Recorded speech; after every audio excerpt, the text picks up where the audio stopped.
All right, good morning. This is Mike Pisani. We're going to go over Mastering Unusual Option Activity. It's June 17th. It's a Saturday morning, 11 o'clock Eastern Time, and it's been one hell of a week in the markets. I hope everybody's doing all right, staying afloat here. So let's go what we have to go over today. First off, day trading, short-term trading, options trading, and futures trading are extremely risky undertakings. They generally are not appropriate for someone with limited capital, little or no trading experience, and/or low risk for tolerance.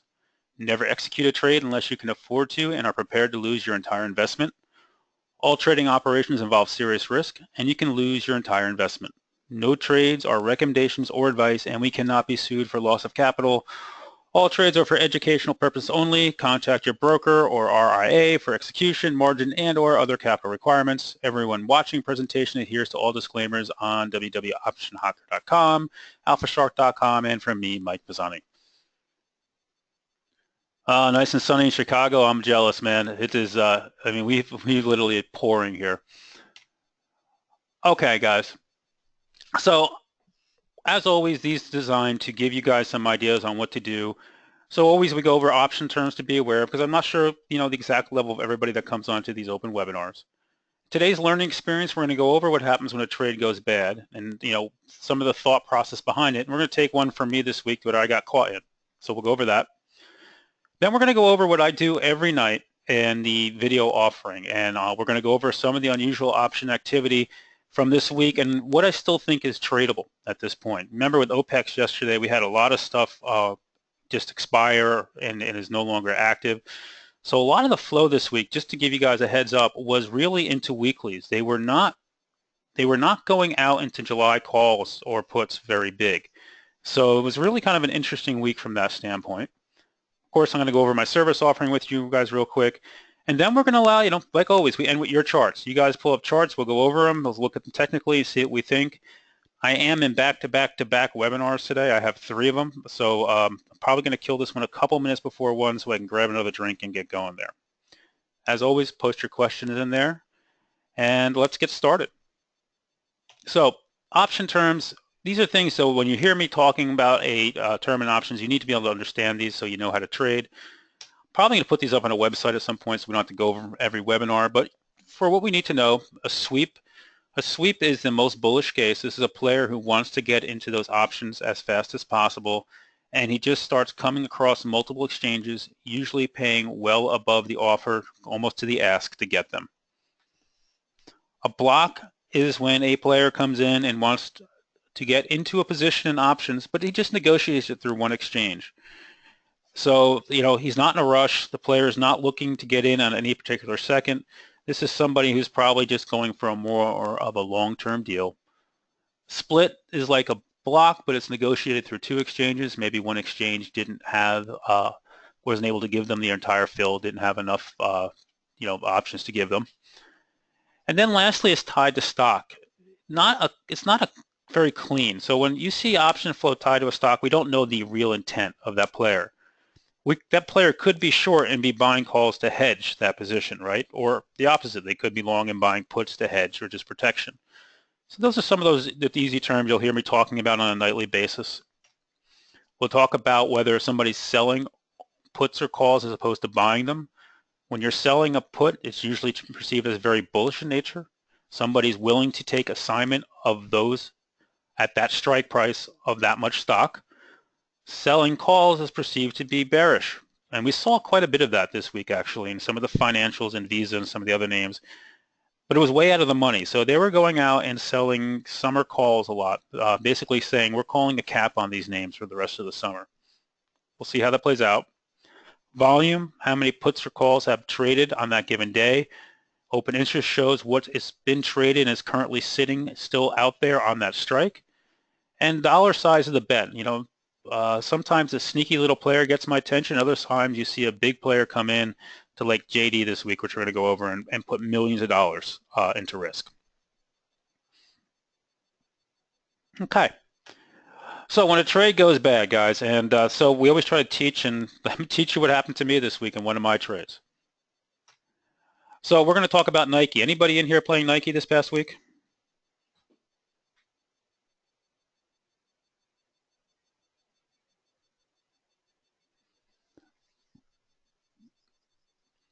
Elizabeth, open interest does not indicate it, right? It just shows you how many options are still out there that are open at that point. They're not. We don't know if they're bought or sold to open. Thanks, Helen. The other ones are closed for subscribers only today. Okay.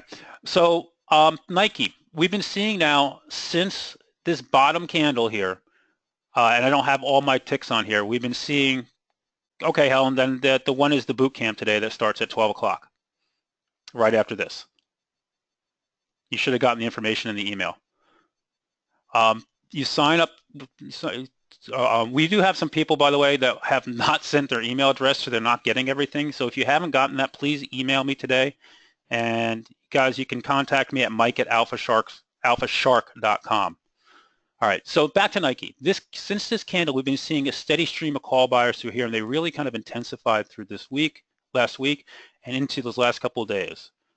All right, it started on the 516 lows, and they've been just tacking on, and they've been going out in time and slowly coming closer into time on these. And I got into them finally back on here the other day. I got into them, got green, pulled back, went out red, and I held them into this day here. And, you know, on that morning, the markets opened weak, but Nike managed to put in a hammer closing at highs. Notice how it closed above the intraday high of the previous day, right? So if you're looking at this, what do you think of this setup here?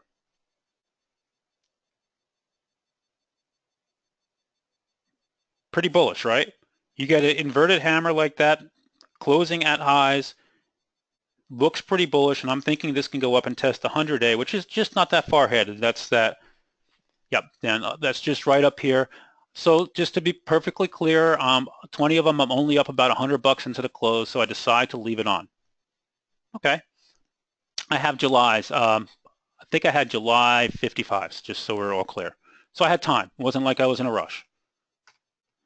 Okay, pre-market, we start getting some news on Nike. They announced they're cutting 2% of their global workforce. Usually when people are cutting costs, it's perceived as bullish in the markets. The markets on Thursday morning were gapping down hard, right? Everybody remembers Thursday morning, we had that big gap down coming in. And if you look at Nike, the size of the gap down doesn't seem all that bad compared to the size of the market. So as we're getting into the open, as we're heading in there, I'm thinking, okay, this could be a lot worse. This is not bad. Not overly concerned about this yet. Make sense?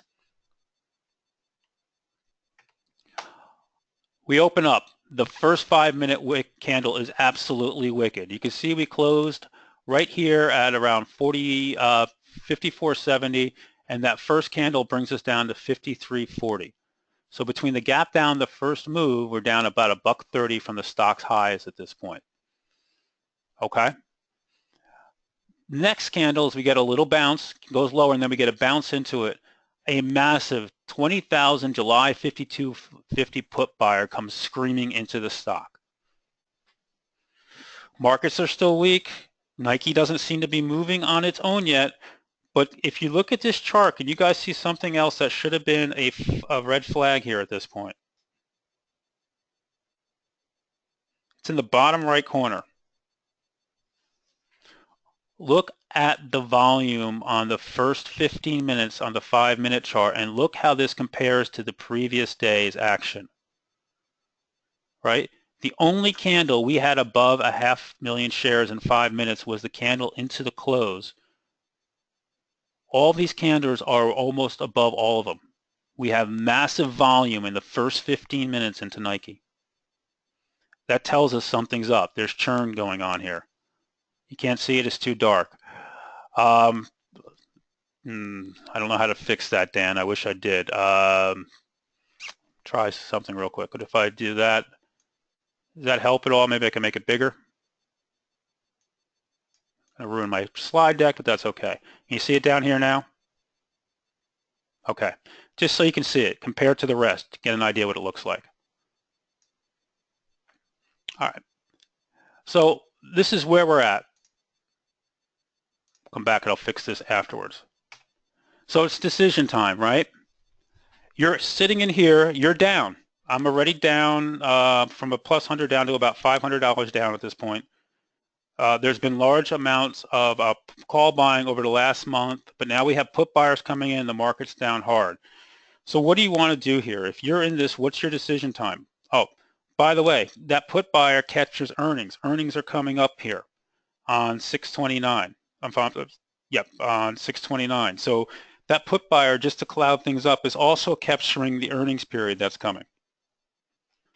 So what would you do? This is where these are the hard decisions. This is where emotion can get the best of you in this. So for me, I make a decision. I put a 50% stop in on my options at that point. I'm trying to give it time, and if you see, you could, Elizabeth, but sometimes these moves are fake. Remember, the market's selling off too, right? It's not like this is moving on its own at this moment. So I put a 50% stop loss in. And you can see here, it starts going sideways. Now it's creating a bear flag, right? Put buyers continue to come in, and they're adding hard into those original strikes, and then they start opening July 750 puts. And as that happens, I get stopped out, and I get kicked out of Nike, and I'm gone. As more and more comes in, look at the volume on the day, very elevated, big volume all day long. So the thought process here is I could hold this through earnings and hope that earnings bails me out, or I could get out now, lick my wounds, and move on, as Elizabeth said. So did I make the right call? Yesterday, Nike gaps down hard again, grabs a bunch of downgrades. It's now $4 off its high, and it is now engulfed this entire month's worth of action. You see that what just happened here? Look at the 2-day volume here, very elevated in volume. So yeah, I made the right move because my calls would have been worth absolutely zero at this point. 50%, I only had a $100 profit, Elizabeth, so in this case, they were at 50% of the original. If I had a bigger profit, Elizabeth, my stops would have been higher at that point. That makes sense. If I was really green, I would have had stops either at or in the money. But in this case, I never got that way. I bought them the day before. I never kind of got to that point with it. Again, I followed some option flow to a name that had been seeing it. So moral of the story here is, guys, I put just a limit order in, stop limit.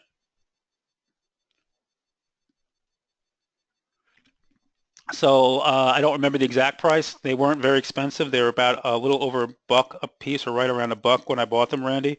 So my stop was somewhere around 50-something cents, or maybe it was higher. I don't exactly remember. So the moral here is news always trumps technicals. No matter how good a technical setup is, I put a limit in so that when it hits that price, it automatically fills in a market order. So if the bid hits that price, I'm out.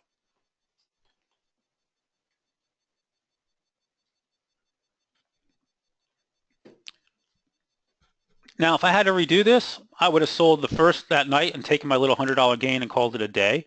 But that's hindsight. Or I should have closed. That first candle, I should have gotten out. But I'm not unhappy here. I've avoided disaster, right? I could be sitting here with these things worth nothing right now, praying that that earnings saves me. Kate, you could sell the call spread, but at this point, where are you going to sell it at? There's nothing left in these options. How are you going to sell it? What kind of spread are you going to sell? These things have gone worthless.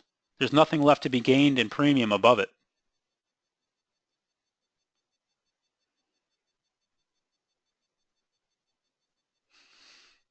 Okay, so you want to come down and sell some something at some calls against it. You could. It's tricky, Kate. It really is a tricky. That's a tricky read. You have to just make a gut decision. I decided the best thing to do was to get out of the stock. Could you sell like a call spread? You could. You could make you could have sold a strike that was closer to the money, and created a bear call spread, right? Problem is, what if we reverse the next day? Now you got yourself in more trouble at that point. I don't know. I made a decision at that point to take it and get out. You're right. You could have done that.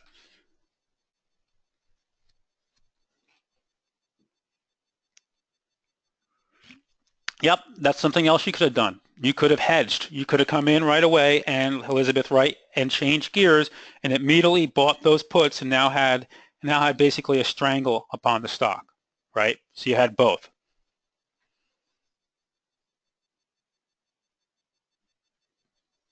All right. So, well, this is learning, Bert. We're doing some learning, so we're moving forward here at this point. So we're just teaching, so talking about somehow how to learn through this and let people put stuff into it. Anyway, so that was Nike for me this week, and this is something you guys got to learn from. Everybody take a look at it, figure it out, look and see, where's your point of no return? When you have a disaster at hand or a problem, where do you get out or what do you do? So putting stops in ahead of time will save you from the emotional aspect of having to think about it when it's happening.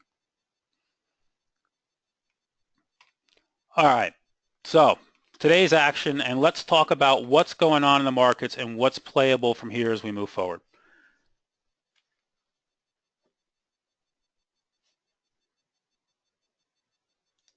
Yeah, it did save me some money. Elizabeth. Okay, so guys, let's start with the SPX and not the SPY, because the SPY went ex-divvy yesterday and is down 80 cents.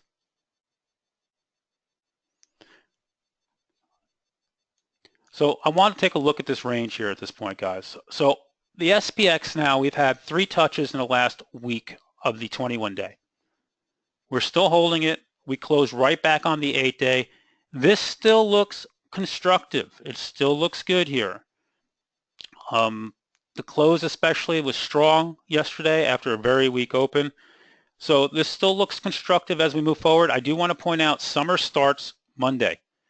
After the June option expiration, we are now full into summer mode in the markets. So expect volume to be even lighter than we have seen in the last couple weeks. This week was a busy week, but the previous week was very slow. So we're going to look at this. The SPY looks constructive. It's consolidating here nicely. Since this move, we moved up, consolidating again, and looks like we could still go. I would say that the chances of a sell-off, though, are better now than they were 2 weeks ago. There is definitely a change in character in the markets. We were talking about this earlier this week on the service. The Qs are what keeps me concerned here. And the reason the Qs have me concerned is this bar was ugly. We've seen a lot of volume for the last 5-6 sessions now. We've been above average volume. We continue to be elevated here in the Qs. The 50-day SMA has been support. We keep coming to and holding it, but we've lost the fast-moving averages. And the Qs have been leading us, and they are no longer leading here at this point.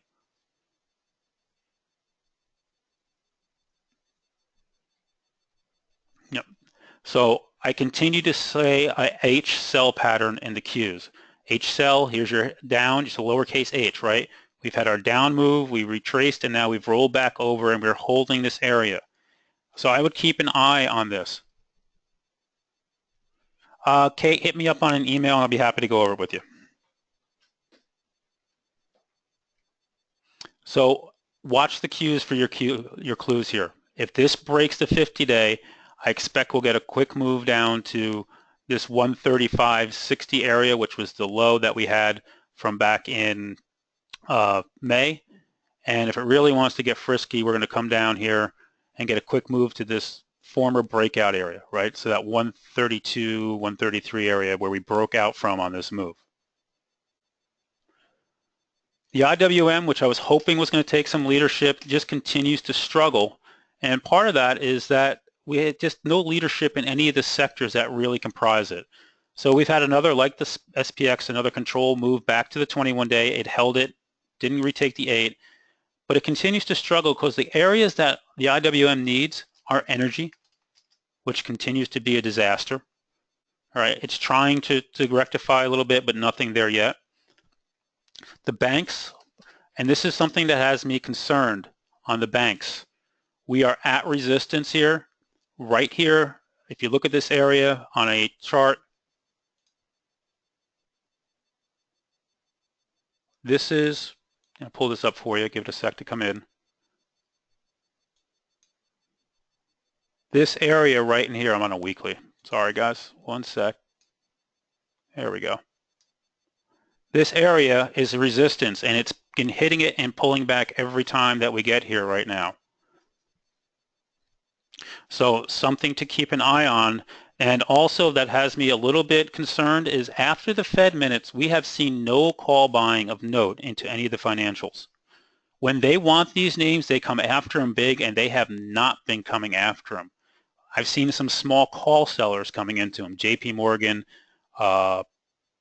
Bank, and also on the credit card, Visa picked up some call sellers out into September timeframe. So they're coming in and they're selling some premium on these names. So as I like the banks, I like the setup. I think you got to be careful here. Nothing coming in. The other area we need for help here is biotech.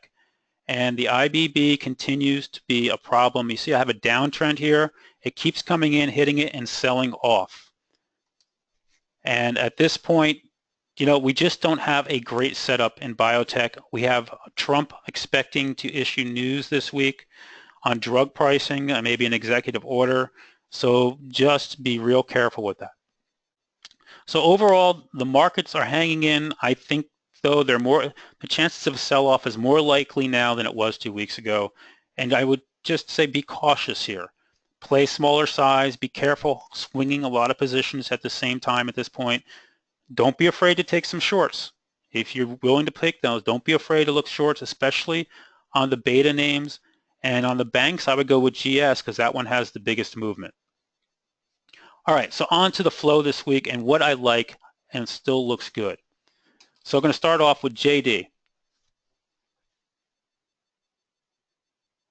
We'll talk about Amazon in a minute, but we'll come to that.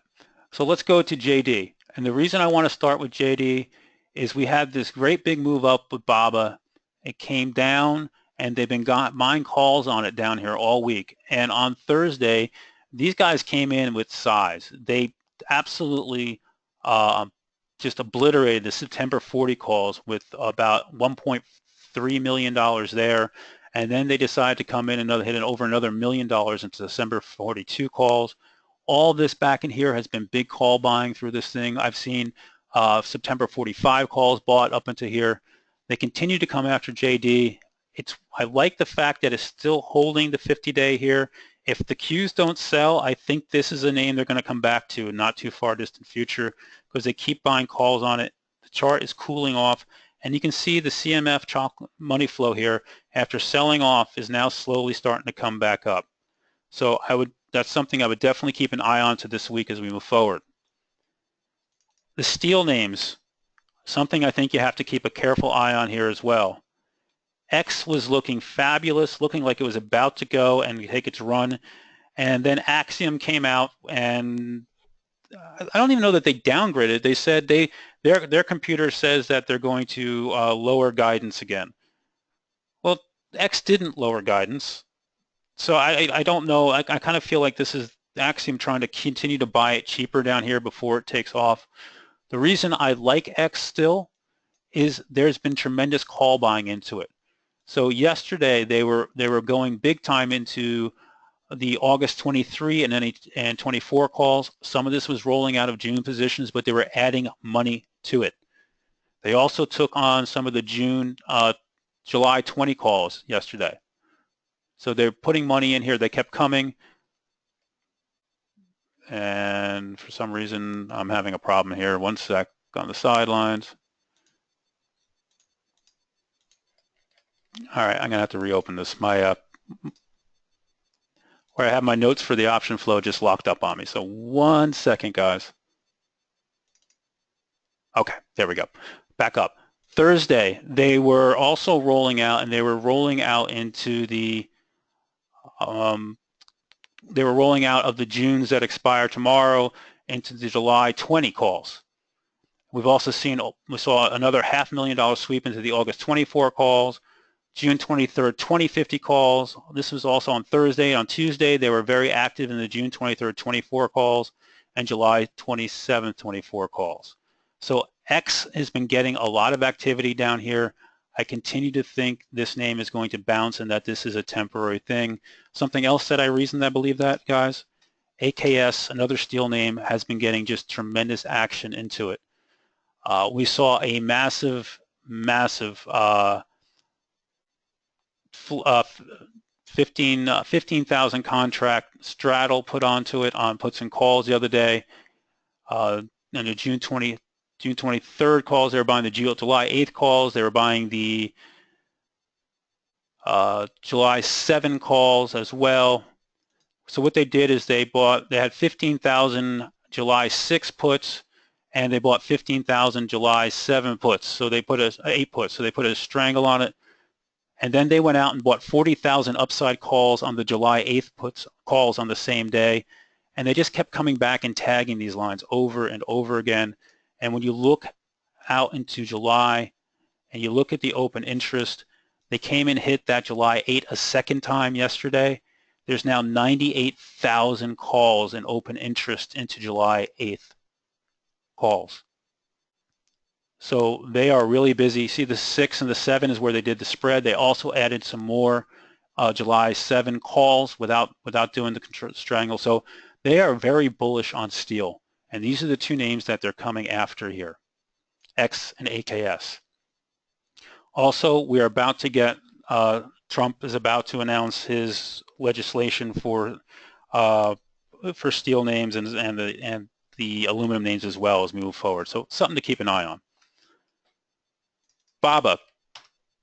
You guys like BABA? Anybody like Alibaba right now?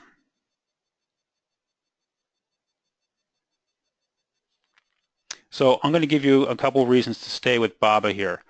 It has been selling off from here. I have heard from talking to some other traders and some people in the pit that they had to sell some of this off to rebalance it. It became too big in people's portfolios, so they had to rebalance and get rid of some.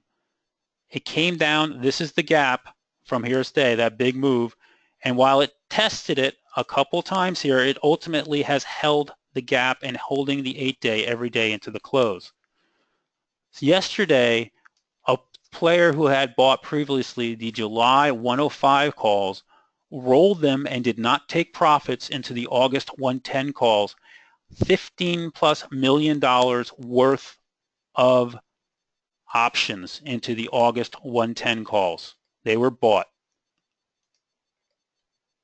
So somebody out there is still playing now. They're expensive. They're playing at 25 bucks. By the way, this player is already up like almost $1 on them from where they bought them. So BABA continues to see big call buying from institutions. This is a name I would keep my eye on here. I like the area. I like the setup. If the market doesn't sell, I think some of these China names come back in vogue, and BABA and JD are my favorite there. Switching gears, Merck. Merck has been seeing lots of call buying. The big ones came in a couple days ago. This was on Wednesday. August 67.50 calls. They hit that thing 3 times, over 10,000 of them they bought that day. And they're still sitting there in open interest. Pull this up for you. They're sitting out there in open interest at this point, still there. That for Merck is a big bet. Look at the other strikes. Look at the open interest in these other strikes through here. You don't see a lot. Pull up July for you. All right, July you have the 26th, but you don't see a lot of open interest out there like that. That's a big player. So it's something to keep an eye on if you like some biotech. Switching gears a little bit, BLDR on Wednesday, they came in and they absolutely just obliterated the August 17 calls at 55 cents. And those calls were 9 times unusual volume in Builder. And that's not something we see very often, that name. It's giving you a dip if you want to get in here. It's holding the 8-day. We often see this with big buyers, a little bit of a dip and a place to get in. If it's a name in a sector you like, this is something I would look at next week. Again, market holds, something to take a look at. Every week we talk about Micron, so we're going to talk about Micron again real quickly today. They've been buying this thing all the way down, and the last ones were on Tuesday. They were multi-million-dollar sweeps into the June 20 calls. They came in twice into that deep in the money their strike, and then they added some January 25 calls for good measure, and then some January 19 37 calls, almost 3.5 million bought on Micron. We've been seeing this now for a Micron. They continue to make massive bets into it. I do not think this is a short-term play. I think if you're going to play this, you have to go out in time and let this one kind of develop. Like Micron, AMD was very active this week. AMD, they bought the September 14 calls, so they went out of the money. They went back up to close to its highs here, and they did over $1 million sweep into them, and that's a lot of options for those. Let's see if they're still in open interest. I'm sure they are. I looked. Yeah, the September 14s, there's now 35,000 of them. That was almost from that one player in open interest out there. Okay. Netflix. You guys like to play the beta names? We all do. I do. So Netflix got my attention on Friday, yesterday, right in here, twice. By the way, I lost money on Netflix yesterday. I'll show you how, too. So Netflix, the first buyer came in to the December 130 calls. So it went deep in the muddy, but it was $1 million bet, and it was clean. I will tell you, when I see players like this in Netflix, they are often right, but they are often early. So Netflix right here, right now, you got this player, and then right here, so the player came in early. We started seeing them sweep up next week's, June 23rd, 155 calls. I got in here. I got stopped out for about a 16-cent loss. I didn't have a lot at that point because the market pulled and Netflix pulled, and I wasn't going to take any chances at that moment. Unfortunately, I didn't jump back in, and I should have, because I had a nice move and it would have been a great trade. That said, at the end of the day, there is 14,000 of these traded into next week's 155 calls. So before you guys buy these on Monday, please do me a favor. Look at open interest and see how many of these stick. Just because there's 14,000 traded does not mean that they bought and held them all. A lot of this could have been trading going in and out. But if they were traded and they hold, I like the look of Netflix, and I'll tell you why. It's been weaker than the rest of the names in the sector. We'll go over them some in a bit. But look, it put a reversal candle in, went lower than the low from Monday morning, which a lot of things didn't do here, reversed, and is closed stronger than the other names. Now, it's still below the moving average. It's below the 50-day, the 8, and the 21. But if you look at a name like Google, it didn't close as strong. It still didn't take out Thursday's low high here. So I kind of like the look of this one. And you were asking about Amazon. So here's what I can tell you about Amazon. Amazon on Thursday started seeing call buying early. The first thing they started doing is they started coming in and buying the June 23rd 990 calls, and they were rolling down, I think, from higher strikes to get better delta. The next thing we saw was they came in and just obliterated Fridays, this week's that expired, 962.50 calls, almost $500,000 of them. And that's something that should have gotten my attention, should have gotten everybody's attention. And the other thing they did is during that is they went out and then they hit the 970 calls for next week. I want to show you something, guys. This is the option chart for the Amazon 962.50. Can you guys see this? This is where they were buying those calls. They were down around 5 and change a piece, but they put that $500,000 bet in. Some people always say to me, how much risk do they have to take? You could have bought one option and you could have sold this. You had a couple chances to get out at $35. One for 10 minutes here, 2, 3. You could have made $3,500 on $500 of risk for one day. Now, I'm not saying you should have. This is hindsight. I'm just telling you, option like that into a name like Amazon with the 1 day left is unusual as all hell. So just something to keep on.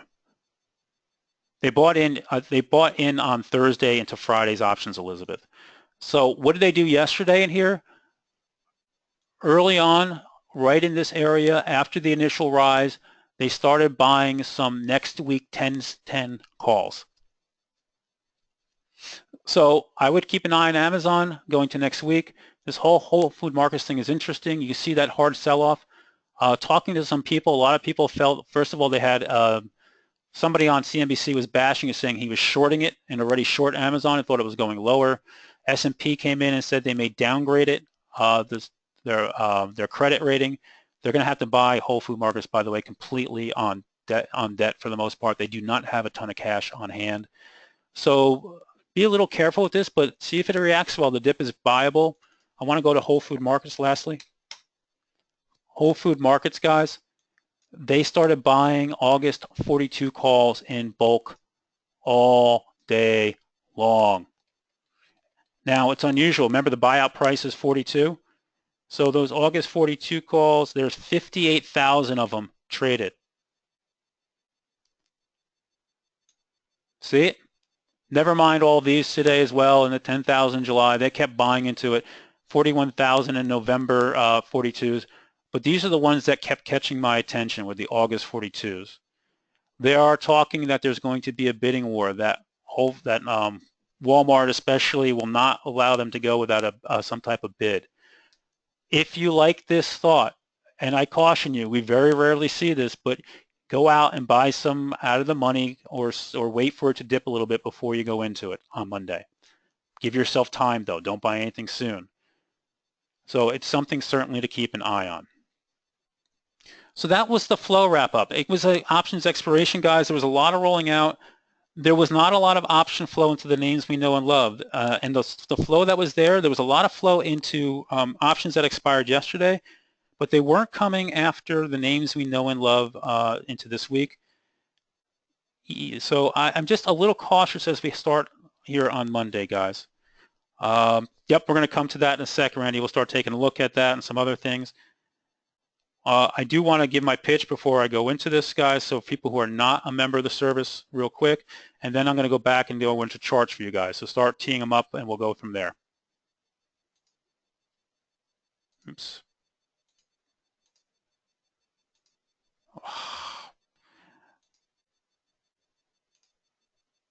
Okay, so for people not a member of the service, every night we do a video. The video is anywhere from 10 to 20 minutes long. It talks about what was tradable that day, what I traded, so you guys see complete, you see completely what I've been doing, what I won on, what I lost on for the day, and really what I think is still tradable going forward and what we think market sentiment is going forward. You get these every day, Monday through Friday, right as the market's closing, they come in. We do a weekly webinar every Thursday, 6 o'clock, where we go in depth for coaching. You guys come in, just members of the service, ask questions, and we go over different topics and thoughts. And then every third Saturday, so it'll be the Saturday after options expiration, we do a boot camp where we pick a topic or two, dive into it, and also talk about how you're doing, what's going on, and if you're having issues, what we can talk about to help you out in that. This service, guys, I think is very reasonably priced. The first month is $119 a month. It renews at $149 a month. We have had great signups at this point. A lot of people have become involved. The feedback I'm getting is great. They give a lot of very valuable information there. And as a bonus, if you are a member, not a member of Alpha Shark at this point, Andrew will give you a free month in the trading room to go with it. You just have to ask for it. If you're currently a member and you want to try this as well, send me an email. There is a special rate for existing members within the room. Helen, prices have gone up just a little bit, just on the first month. Andrew wanted to raise it because we've had very good participation. So if you're interested, go to alphashark.com/besthosting. I'd love to have you with me. I enjoyed talking to you guys on a nightly basis and then doing our webinars together. All right, so now it's time to do some charts. Joseph, I don't think there's any special on Option Hacker there. So let's get into some charts for you guys have here, and we'll take these into the close. Sound good?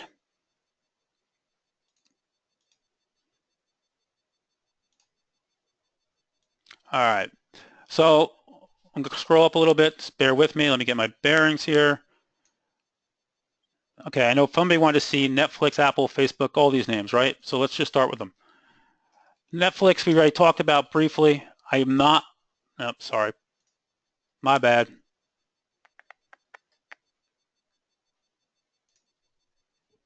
Okay, so Netflix, my chart here, I like that it's holding the breakout.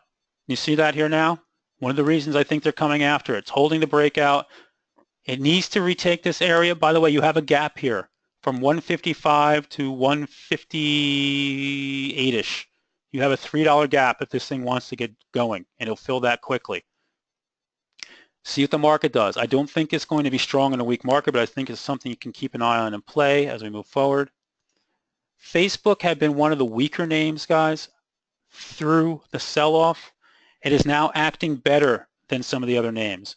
So we came through. You got a heck of a reversal candle here, higher low with a nice candle here re-engulfing the range, and we had a very nice candle yesterday coming in. Look at the CMF indicator. See how the money is coming back in? It hasn't left. I would watch Facebook closely next week. We're right back at the 8-day. This thing loves to bounce when it's bad.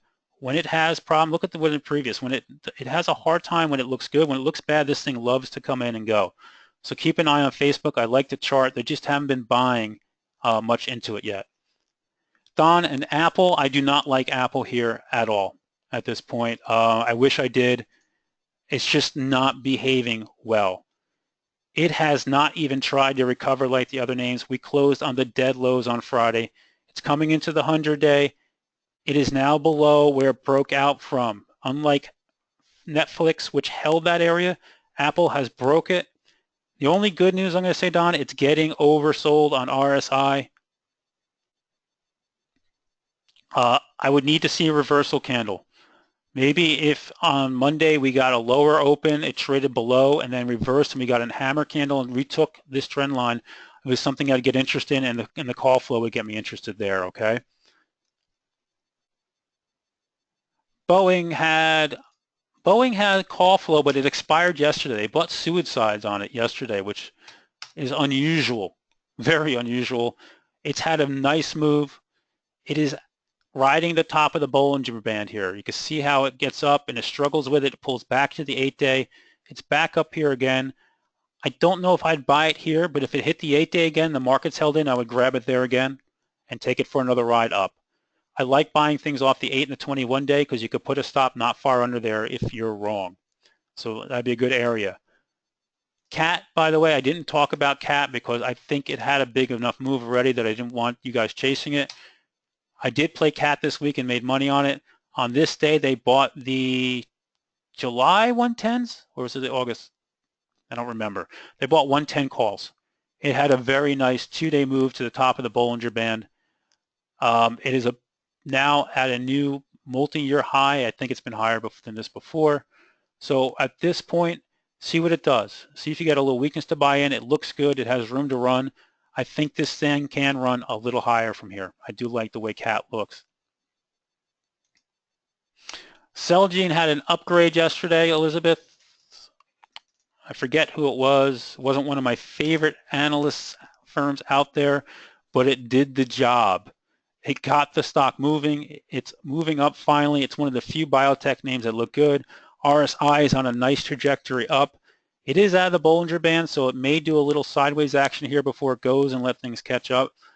If this sector holds, it's one of the best names. Money is flowing back into it again. Can you see that? So I think this looks good here.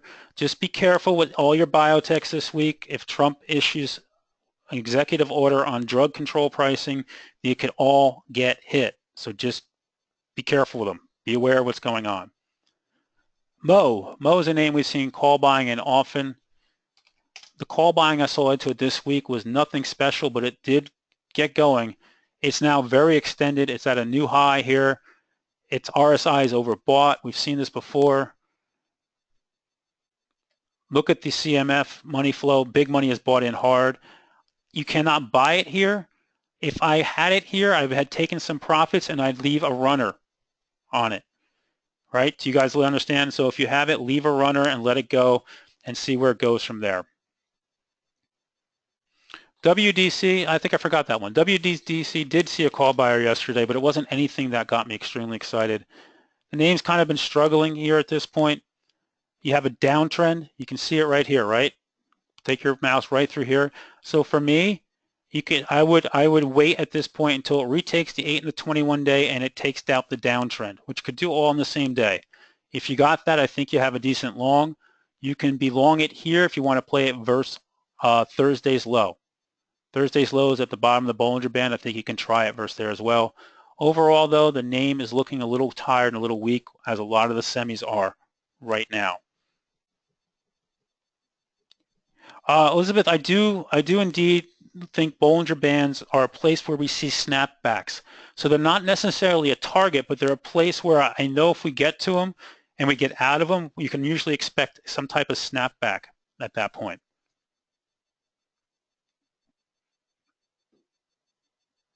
Yeah.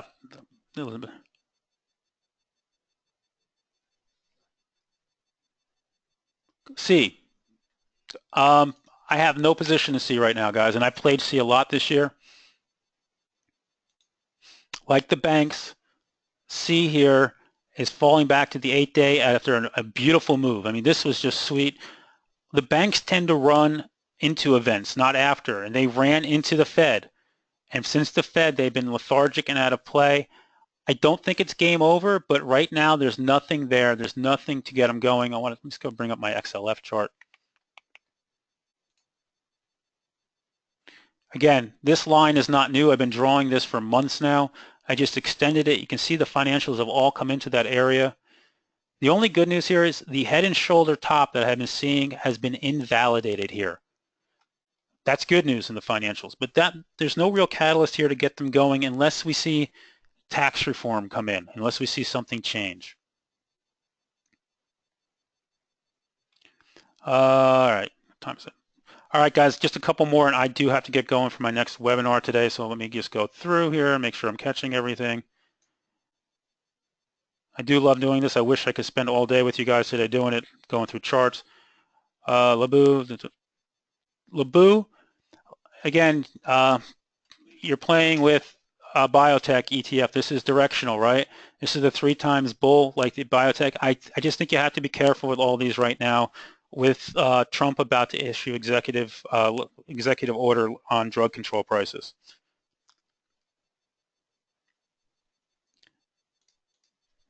First Solar.